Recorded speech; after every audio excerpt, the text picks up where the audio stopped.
مگر اب ہے پشیمانہ میں تیرے رکھتا۔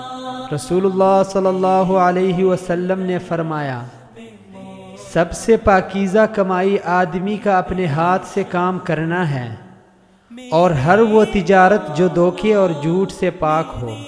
قادر میرے مالک میرے ناصر میرے مولا میرے قادر میرے مالک میرے ناصر، تیری سنت کے مطابق زندگی گزاریں گے۔